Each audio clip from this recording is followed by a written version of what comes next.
So hello guys, welcome મારા નવા બ્લોગમાં તમારા બધાનું સ્વાગત છે। જો આજે અમે રેડી થઈ ગયા છીએ। આજે અમે બધા બહાર જવાના છીએ। તો હું, મારા હસબન્ડ, એમના ફ્રેન્ડ અને એમના વાઈફ બધા આવી ગયા છે। અમે બધા રિક્ષાની રાહ જોઈને ઊભા છીએ, પણ હજુ રિક્ષા આવી નથી। તો મારા હસબન્ડ કે ચાલ હું ફોનનું વ્યૂ ચેક કરી લઉં અને થોડા વિડીયોઝ લઈ લઉં। તો મારા હસબન્ડ સાથે મેં છત્રી વડે થોડી મજાક મસ્તી કરી। પછી રિક્ષા આવી ગઈ હતી તો અમે રિક્ષામાં બેસીને બધા નીકળી પડ્યા હતા। તો જો બધા હવે ગામની બહાર નીકળી ગયા છીએ। પછી મેન હાઈવે પર ગયા હતા। તમે વિડીયોમાં બન્યા રહેજો। જો મેન હાઈવે આવી ગયો છે। હવે અમે અહીંથી જઈ રહ્યા છીએ। આજે અમે જોવા જવાના છીએ, તો તમે વિડીયોમાં છેલ્લે સુધી બન્યા રહેજો અને અમારો આખો વિડીયો જોજો।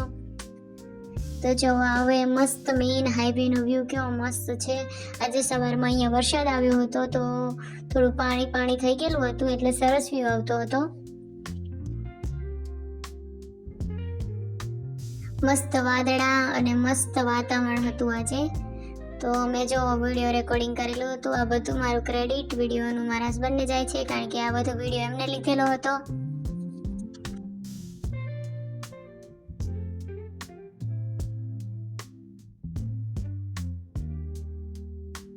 જો આ કેવો મસ્ત વ્યૂ છે બહારનો। આજે વાદળો જ પણ ચોખ્ખા થઈ ગયેલા છે, મસ્ત વ્યૂ આવતો હતો। તો મેં મારા હસબન્ડ કે ચાલ વિડીયો લઈએ, તો મેં વિડીયો લીધો। તો જો કેવી મસ્ત વિડીયો લીધો હતો મેં।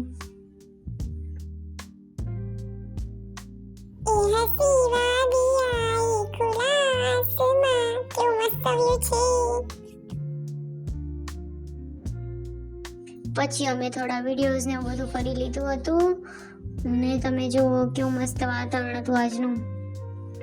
ખુલ્લા વાદળો હતા, મસ્ત વરસાદ સવારમાં આવી ગયેલો હતો, એટલે થોડું ઠંડુ વાતાવરણ થઈ ગયું હતું, એટલે ગરમી લાગતી નથી, એટલે ફરવાની મજા આવતી હતી। તો અમે હવે બાજુ જઈ રહ્યા છીએ।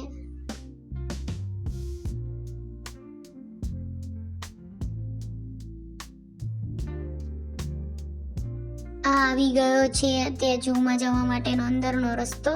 તે હાઈવેની થોડી સાઈડમાં રસ્તો પડે છે। પછી જો હું અને મારા ફ્રેન્ડ અમે બધાએ થોડો વિડીયોઝ અને વ્યૂ લીધા ત્યાં, અને વ્યૂ ચેક કર્યો હતો કે વિડીયોનો વ્યૂ કેવો આવે છે। પછી જો અમે અને મારા ફ્રેન્ડે સેલ્ફીશ અને વિડીયો લીધા અહીંયા। મારા હસબન્ડ, હું, એમના ફ્રેન્ડ અને એમની વાઈફ અમે નીકળી પડ્યા હતા ઝૂની શરૂઆતમાં। જો કેવો વ્યૂ છે ઝૂની શરૂઆતમાં। અહીંયા ટિકિટ કાઉન્ટર હતું, જ્યાં ટિકિટ તો બહારથી લેવાની હોય છે, પણ આ ટિકિટ ફાળવાની હોય છે, પછી આપણને એન્ટ્રી મળે છે, વેરીફાઈ કરે છે એ લોકો। એટલે તો મારા હસબન્ડે જઈને વેરીફાઈ કરાવ્યું અને પછી અમે બધા આગળ નીકળી ગયા। તો હું ફોટો અને વિડીયો લેવા મશગુલ હતી। મારા હસબન્ડે પાછી બોલાવી કે જો અહીંયા ભાલું છે, તો અમે ભાલું જોવા માટે પાછા આવી ગયા હતા। જો કેવું ભાલું ફરી રહ્યું છે, કેવું નેચરલ વાતાવરણ એમના માટે ઊભું કરેલું છે, જુઓ તમે બધા।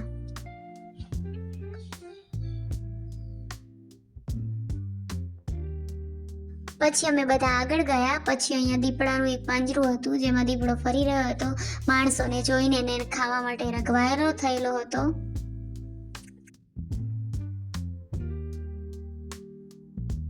સાઈડમાંથી વ્યૂ સારો આવતો નહોતો, એટલે હું આગળ જઈને વિડીયો બનાવવા માટે ગઈ હતી। તો જો આગળની વ્યૂ તમને બતાવી દઉં। દીપડો ફરી રહ્યો છે, બહુ નજીકથી બતાવું છું તમને હું। જો કે છે ને ખુખાર મસ્ત।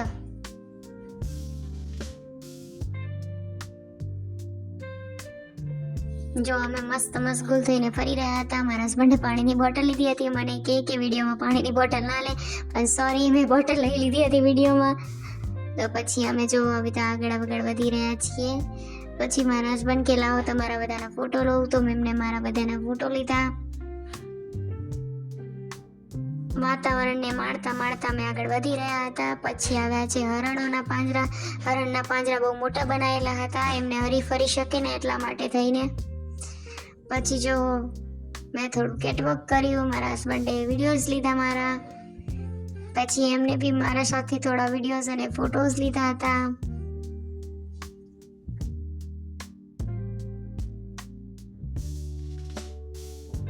અહીંના વાતાવરણને માણતા મેં આગળ વધ્યા। પછી અલગ અલગ બિલાડીઓના પાંજરા હતા, જે અલગ અને નવી જાતની બિલાડીઓ હતી। આપણે બિલાડીઓ તો ઘણી જ હોય છે, પણ આ કંઈક અલગ પ્રકારની બિલાડી હતી।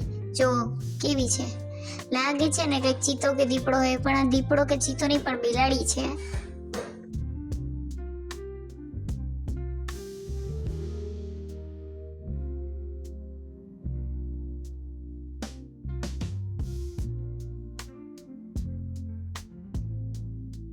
પછી અમે આગળ વધ્યા ત્યાં પણ એક આવી જ કંઈક પ્રકારની બિલાડી હતી. પછી જો હું અને મારા હસબન્ડ આગળ આવી રહ્યા છે, એમના ફ્રેન્ડ અને એમના વાઈફ પાછળ આવી રહ્યા છે.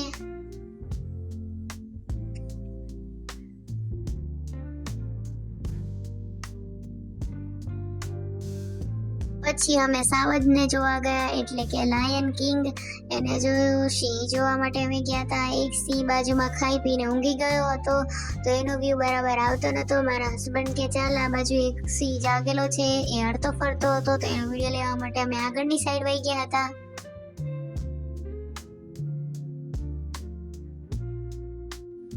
જો ફરે છે ને બિંદાસ, પણ બિચારો પાતળો થઈ ગયેલો હતો. મને એવું લાગે છે કે આને ખાવા બાવા આપતા નથી.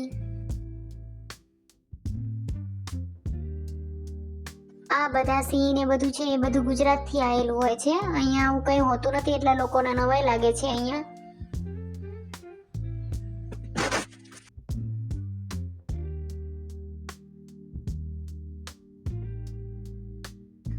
સિંહ દહાડતો હતો, પણ સોરી વિડીયોમાં આવ્યું નહોતું કારણ કે ક્લિયર અવાજ આવતો નહોતો. પછી અમે આગળ કંઈક આ વિચિત્ર પ્રાણી જોયું હતું, જે ખબર પડી નથી રહી કે શું છે. અહીંયા લખેલું હતું, એનું નામ પણ હતું અચિત્ર વિચિત્ર. પછી અમે આગળ વધી રહ્યા હતા, તો જો અહીંયા પેલા માકડાઓ કે ને આવી ગયા, વાંદરાઓ. અજીબ જ તરહના વાંદરાઓ હતા, નાના નાના વાંદરાઓ હતા. આપણા ગુજરાત કરતા તો સૌ અલગ જ હતા.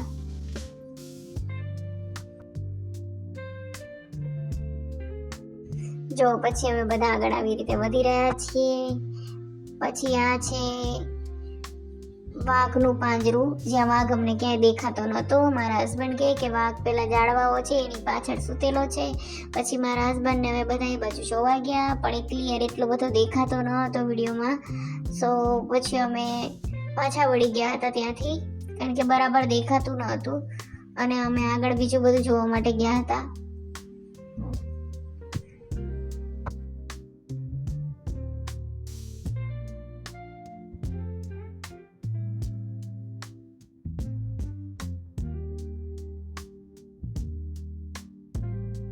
આ અમારી ટોળકી જુઓ ચાલી રહી છે મસ્ત બિંદાસ. પછી મેં મારું થોડું પરફોર્મન્સ બતાવ્યું. જો મેં મસ્ત કેટવોક કર્યું હતું અને વિડીયોઝ અને ફોટો લીધા હતા. મારા હસબન્ડે મસ્ત મારો વિડીયો બનાવ્યો હતો. ઓલ ક્રેડિટ ટુ મારા હસબન્ડ કે જે મસ્ત મસ્ત વિડીયો અને ફોટો લે છે. એમને વિડીયોગ્રાફી અને ફોટોગ્રાફીનો બહુ શોખ છે.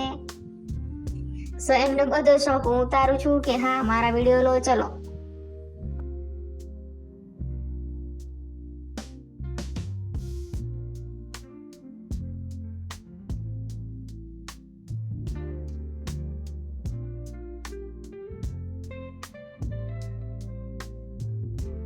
પછી જો અમે બધા આવી આગળ વધી રહ્યા હતા.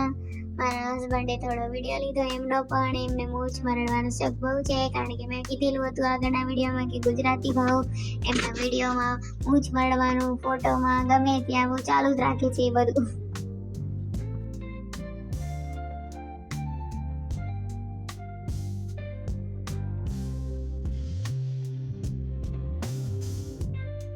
પછી આ એક બાજનું પિંજરું હતું, ત્યાં બાજ બેઠેલું હતું. જો એ વચ્ચે બેઠા, તમને વિડીયોમાં થોડું દેખાય તો ક્લિયર થોડું ઝૂમ કરીને જોજો. જો આ બાજ છે ત્યાં અહીંયા. પછી અમે બધા આગળ વધ્યા અને હું તો પિંજરામાં શોધતી હતી, પણ આ તો અજગર નીચે હતું. જો કેવું જીભ કાઢી રહ્યું છે, ખતરનાક અજગર છે ને.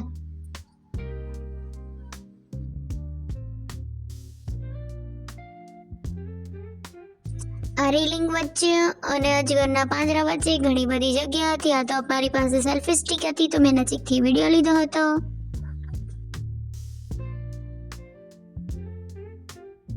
પછી અમે આગળ ગયા, ત્યાં જો આવી રીતે મગરનું પાંજરું હતું. તેના માટે પાણીની બધી સરસ વ્યવસ્થા હતી. મગર મસ્ત સૂતો હતો. એક મગર તો મોઢું પોળું કરીને સૂતો હતો, કારણ કે બધું જીવડા ને બધાની રાહ જોઈને બેઠો હોય કે મોઢું પોળું રાખવું, જ્યારે ખાવાનું આવે એટલે મોઢું બંધ કરી દઉં. જો આમ તો સરસ લાગે છે, પણ આ બધું છે ને બહુ વાસ મારે, કારણ કે આ જાનવરો બધું રહેતા હોય ત્યાં બહુ એટલી બધી સારી સાફ સફાઈ થતી રહેતી ના હોય.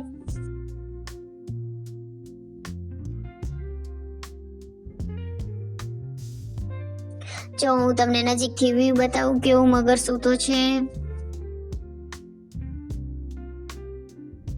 પછી અમે થોડા બધા આગળ વધ્યા.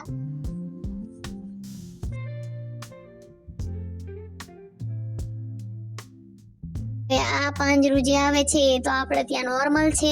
અહીંયા લોકોએ કોઈ મોર જોયેલા નથી હોતા, તો અહીંયા મોર રાખેલા હોય છે, જે ગુજરાતમાં તો કોમન છે. ચોમાસામાં તો આપણે કેટલા બધા મોર કલકલાટ કરતા હોય છે. અહીંયા તો કોઈ મોરનો ટોકો એવો સંભળાતો નથી. જો આ ઢેલ છે એક, અને એક મોરલો છે જે કડા કરી રહ્યો હતો, પણ પાંજરામાંથી ક્લિયર દેખાતું ન હતું. અહીંયા બોલો મોરલાના પાંજરામાં પૂરીને જોવા માટે રાખેલા છે, અને આપણા ગુજરાતમાં તો હરતા ને ફરતા જોવા મળે છે.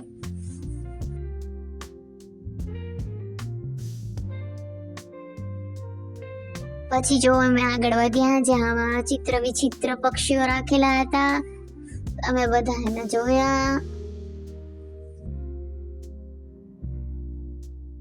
આઈ થિંક આ ગરુડ છે, અલગ પ્રકારનો ગરુડ હતો. આપણે ગીત કહીએ ને તો એ જોવા મળ્યા હતા અહીંયા, અલગ અલગ પ્રકારના ગીત કે ગરુડ.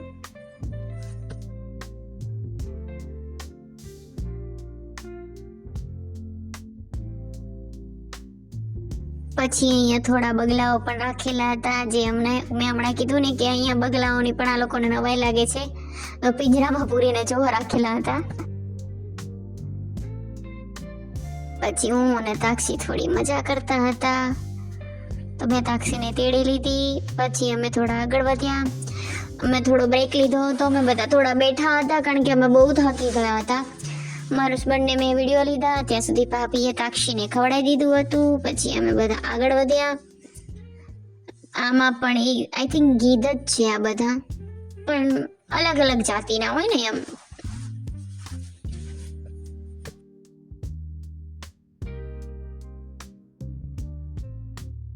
જો નજીકનો વ્યૂ કેવો દેખાય છે એનો.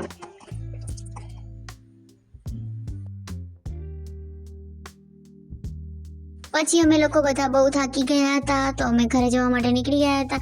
આમ તો પાર્ક બહુ જ મોટો છે, પણ આપણે આખું જોઈને આવી ગઈએ એક વખતમાં, કારણ કે થાકી જ જવાય કોઈ પણ માણસ હોય તો અમે બધા એક્ઝિટ તરફ આવી ગયા હતા. અમે મેઇન ગેટથી એક્ઝિટ સુધી રિક્ષામાં જવું પડે, કારણ કે રસ્તો થોડો લાંબો છે. પછી અમે ત્યાં બહાર નીકળીને પાણીપુરી ખાધી હતી, પણ આપણે ગુજરાત જેવી પાણીપુરીની વાત ના થાય, બકવાસ પાણીપુરી હતી બહુ જ. પછી આવી રીતે અમે શાક માર્કેટમાં ગયા હતા, ત્યાં અલગ અલગ પ્રકારની શાકભાજી જોઈ, કારણ કે આપણને લેવાનું તો મન કંઈ થતું નહોતું. હા, એમ તો રીંગણા, ભીંડા અને કારેલા એ તો કોમન હતું, તો અમે થોડું શાકભાજી ત્યાંથી લઈ લીધું હતું.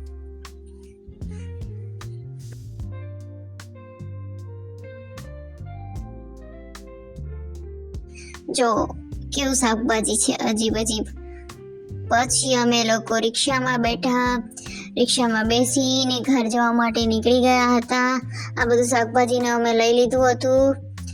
પછી અમે રિક્ષામાં બેસીને ઘરે જવા નીકળી ગયા. આવજો, બાય બાય, જય માતાજી. સબસ્ક્રાઇબ કરજો.